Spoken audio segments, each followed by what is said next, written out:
Picture this moment. June 6th, 1944, just after 10 in the morning, and Field Marshal Erwin Rommel's car pulls through the gates of his headquarters at La Roche-Guyon in France. He steps out wearing his dress uniform, the same elegant outfit he wore the night before at his wife's 50th birthday celebration back home in Germany. He's tired from the long drive, maybe thinking about the party, about seeing his family again.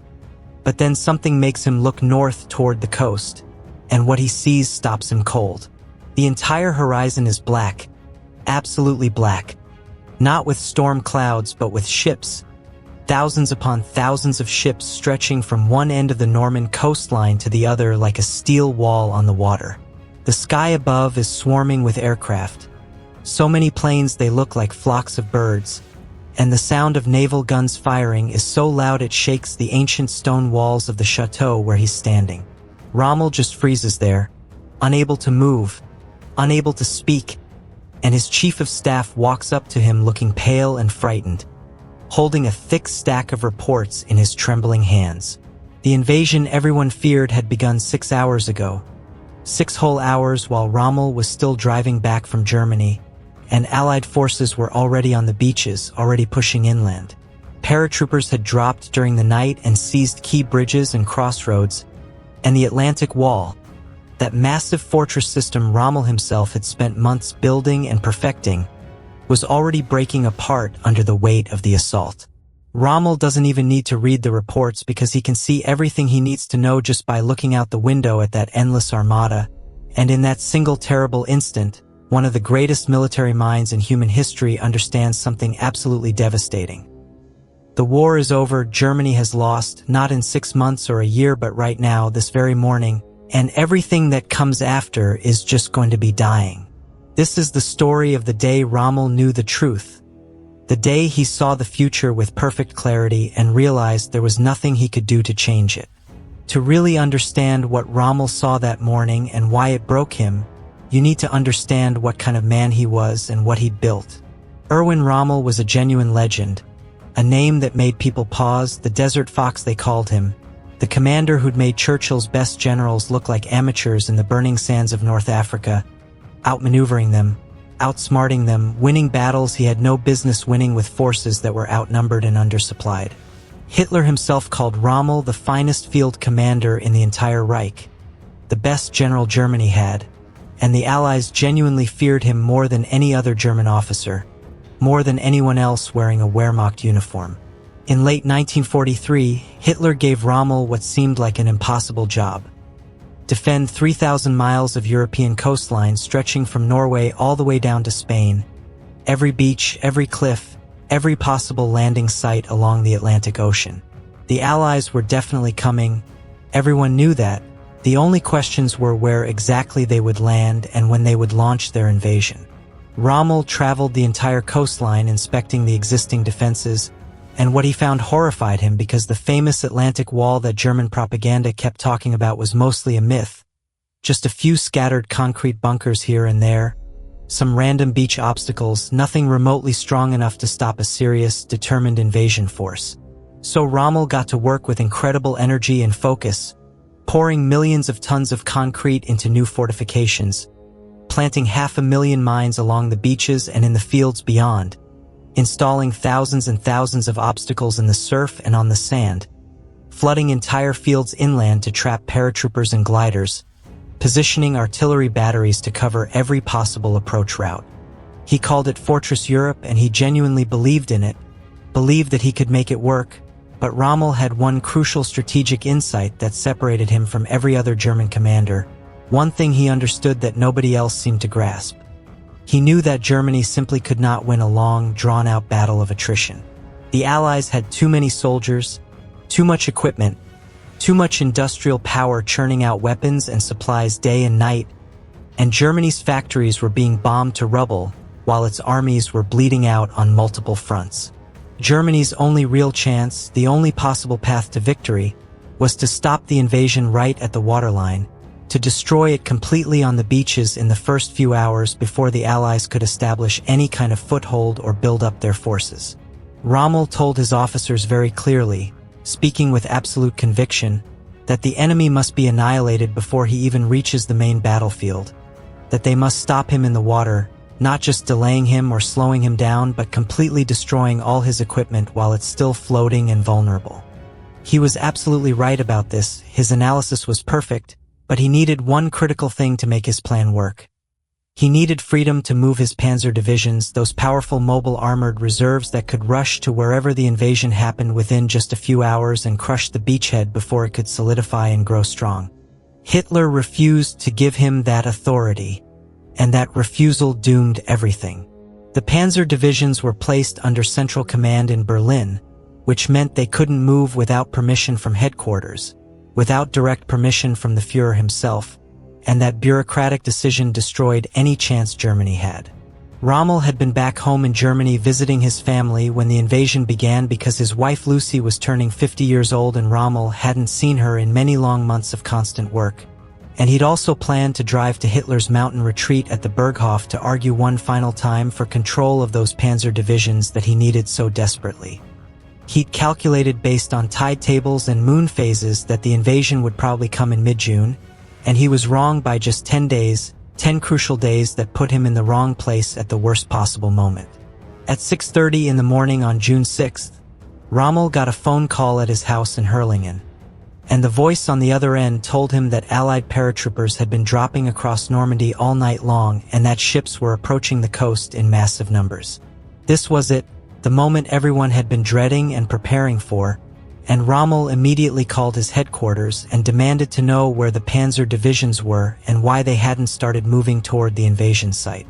They hadn't moved at all, not a single tank, and when Rommel ordered them to get to Normandy immediately, right now, his staff officers told him they needed authorization from the High Command in Berlin.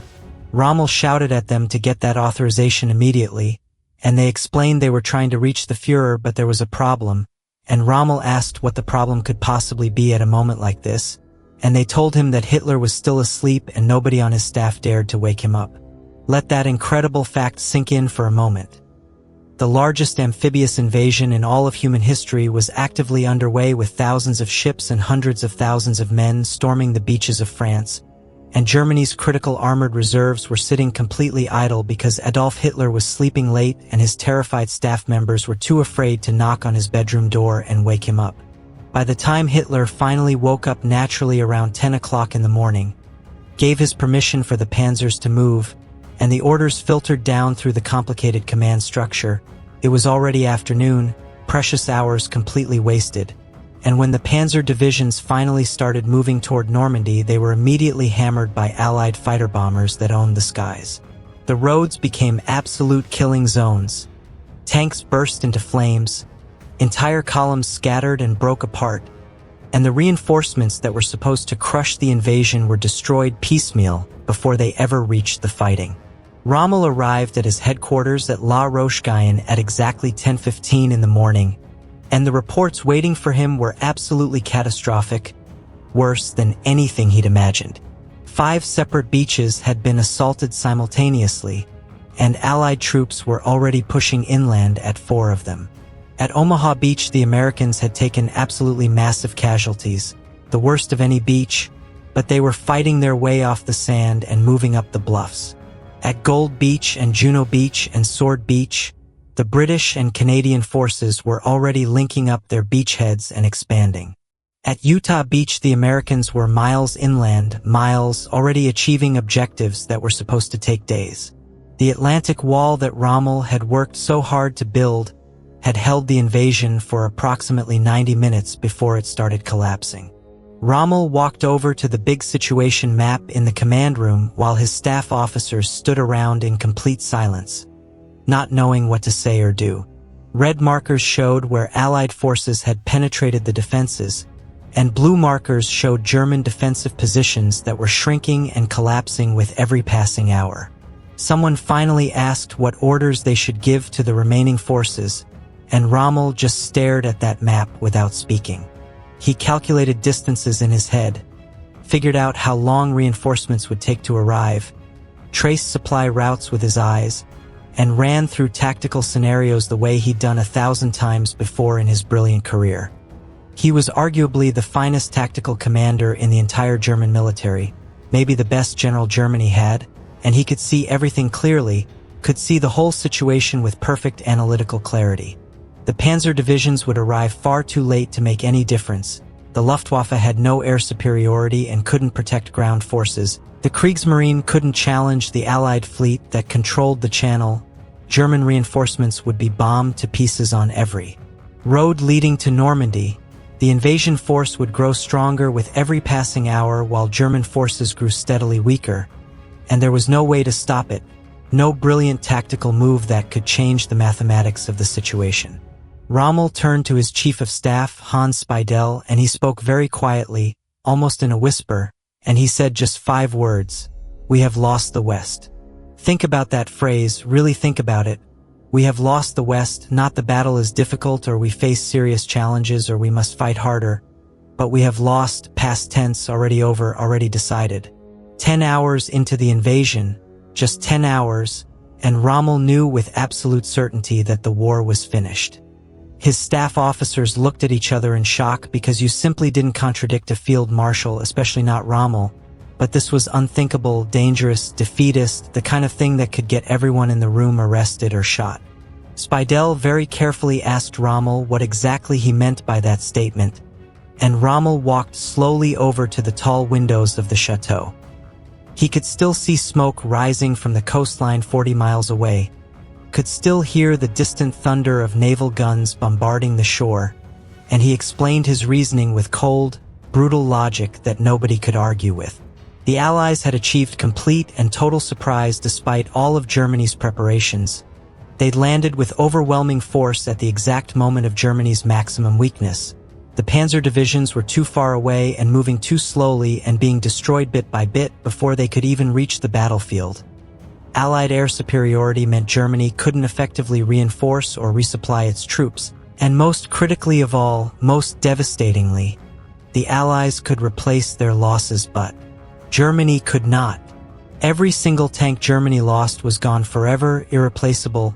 Every trained soldier killed meant one fewer defender, and the German military was already bleeding out on multiple fronts in Russia and Italy and now France. There were no strategic reserves left, no fresh divisions waiting to be deployed, no miracle weapons that would arrive in time to change anything. But the Allies had the entire massive industrial might of America behind them. Factories working 3 shifts producing endless streams of tanks and planes and ships and ammunition. They could land new divisions faster than Germany could destroy them. They could afford to lose battles and still win the war through sheer weight of material. And Rommel had fought the British in North Africa, so he knew exactly what they could endure, and now you had to add the Americans to that. Fresh and untested in combat, but unimaginably wealthy in men and equipment and resources. And the invasion had worked, they were ashore, they were digging in, they were building up their forces, and the simple arithmetic was undeniable. Germany had exactly one chance to win, one narrow window of opportunity, which was to stop the Allies on D-Day itself in the first hours at the waterline before they could establish themselves. And that chance was already gone, vanished in those wasted morning hours when Hitler slept and the panzers sat idle. Rommel knew something else too, something he didn't say out loud to his staff but that weighed on him terribly. Hitler would never allow any kind of retreat, would never permit strategic withdrawal to better defensive positions. The Führer would demand that Germany fight for every single inch of French soil, bleeding the Wehrmacht white in hopeless battles they couldn't possibly win. Rommel could see the entire future unfolding in his mind like a nightmare he couldn't wake up from. Months of grinding, brutal combat, German armies surrounded and destroyed, France lost piece by piece, Germany itself invaded, Berlin bombed to rubble and then overrun. And he saw all of this with perfect clarity on June 6th at 10:15 in the morning while the invasion was still just beginning. So the terrible question became, what do you do when you know with absolute certainty that you've already lost? When you can see the future and it's nothing but defeat and death? Rommel didn't surrender, he didn't retreat, he didn't give up or stop fighting. Instead, he fought harder than ever. For the next 7 weeks, Rommel threw absolutely everything he had at the Allied beachhead, using every ounce of his tactical brilliance and experience. And he was magnificent, he was ruthless. He made the Allies pay dearly for every single field, every village, every mile of Norman countryside they tried to capture. The Battle of Normandy became an absolute meat grinder that chewed up men and machines on both sides, and Allied casualties were absolutely staggering, over 200,000 killed or wounded or missing by the time it was over. The Americans quickly learned that the European war would be nothing like their relatively easy victories in North Africa, and the British faced some of their bloodiest, most brutal fighting since World War I.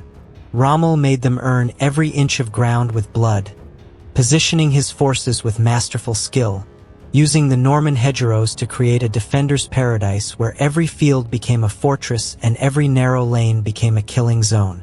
Allied tanks were ambushed and destroyed, infantry attacks dissolved in storms of machine gun fire and mortar explosions, and the advance that Allied planners thought would take weeks ended up taking months of desperate fighting. But Rommel was right about the fundamental mathematics of the situation. The arithmetic simply didn't work in Germany's favor no matter how brilliantly Rommel fought, because for every Allied soldier killed, 2 more fresh soldiers arrived on the supply ships.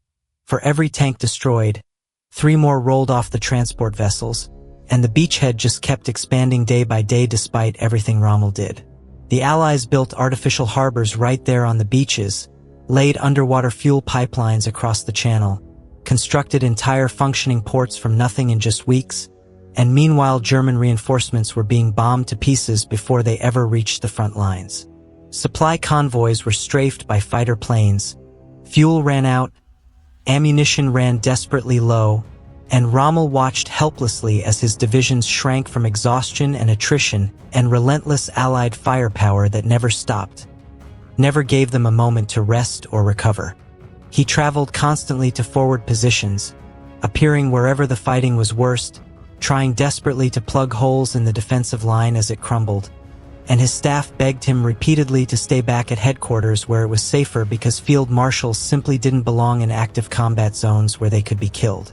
Rommel completely ignored their pleas and seemed almost suicidal in his behavior, driving through areas under heavy artillery fire, appearing at frontline positions when Allied planes completely controlled the skies above, as if he was daring fate to kill him. On July 17th, his luck finally ran out in the worst way. British fighter bombers caught his staff car on a narrow country road near the town of St. Foy de Montgomery, and they strafed it with machine gun fire.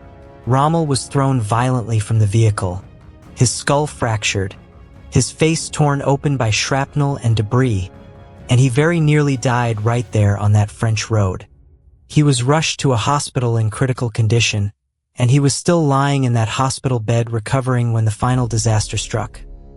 Operation Cobra, the American breakout offensive that smashed through the German lines like a hammer through glass and sent American armored columns flooding into the open countryside beyond.